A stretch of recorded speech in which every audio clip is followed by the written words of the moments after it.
They had put a name on me called Black Widow. The Black Widow actually lures her mate, and actually after she is done with her mating, then she kills him. She destroys him. And that's exactly what I was doing. Merari Rodriguez grew up in a broken home. Her father left the family when she was 6, and her mother had to work several jobs, leaving her in the care of a babysitter. She was married to a police officer, and the words he would use were very controlling. I remember him putting such fear in me, and I felt like I belonged to him is pretty much the message he was telling me. And I felt like then it was my fault. And the hatred for myself began to build. The sexual abuse continued for a year before Merari's mother noticed a change in her daughter's behavior and intervened. But when Merari was 11, it happened again. This time, it was a friend of the family. He was confronted, and I was brought in to the confrontation. And he opened the Bible, and he put his hand on the Bible, and he swore. And I just remember looking at the Bible, and I just remember making the choice. God does not exist.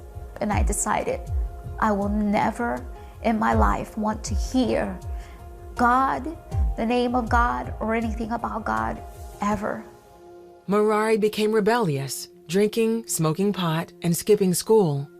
She endured a series of abusive relationships and had 3 children while still a teenager. I felt like I became a label. I felt like I had written all over myself. I'm fatherless, I'm alone, and I have no protection, so come and hurt me, use me, abuse me, because it just continued to happen everywhere I went. When she was 18, Merari felt she had found the answer to her problems when she was introduced to witchcraft and the goth subculture. They seemed so together, and they kept always talking about power and how you can have power now to control someone else. And all my life I was controlled, and now I wanted to control. She was baptized as a witch and given a special name. She began to cast spells to control those around her. Just had this spirit of promiscuity and sensual over me that I could have anyone that I wanted. And I didn't want anything with them. I just wanted to control them. I felt like I can now, protect myself. I felt like I can protect myself now from men like that and from anyone else that would hurt me. Merari continued to advance in the occult, but when the other witches wanted to initiate her children, she decided to break away. She moved out of town to make a fresh start.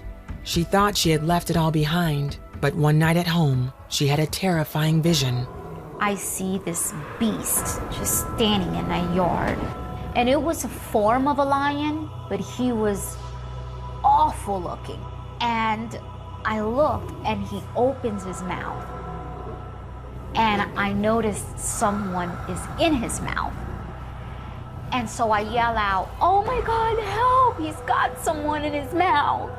And when he turned the person right before he's gonna swallow, I looked, and I saw it was me. And I saw myself, and he began to squeeze, and I can hear my bones cracking, and I can hear myself gasping for air.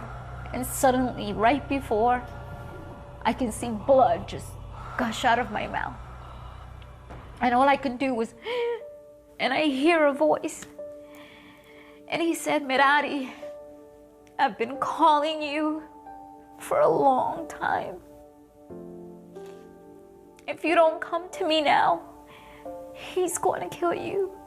And he said it one more time, but this time he said, "Daughter." And all I remember was just falling on my face and just saying, "God." And I remember saying, "Lord," and I don't know why, I've never used that expression in my whole life.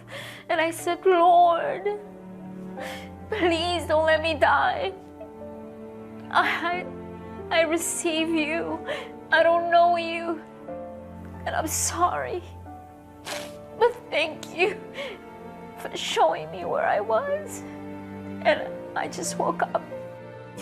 And my body, my spirit hit my body. And I knew that I just had the most incredible encounter with my Creator. And that He called me daughter. He was my Father. He was my Father. I never heard a man say daughter. Merari surrendered her life to Christ that night. I felt like different. I just felt clean. I felt something I've never in my life. God just came for me. And when I learned some of the scriptures, I knew that He left the 99 for me. I was that one, and just amazing. But I knew I was different. I felt renewed. I felt free. With the help of a friend, Merari found a church and was baptized a Christian. She renounced her past involvement in the occult and has traveled overseas to share the good news of Jesus Christ. Her children are now grown, and she is married and mentors young women like herself, pointing them to the Savior who has taught her how to trust. I have no control. It's amazing how I had to relent everything. He allowed me for a little while to have control, and so He can teach me what was the difference. And so I learned, and He taught me little by little how to be a daughter, how to surrender, how to listen, how to discern. It's just amazing how He's so patient, because He allowed me to go through the process and help me through my own deliverance. I learned that God was my true Father, and there's no one that can replace Him. And He fulfilled me.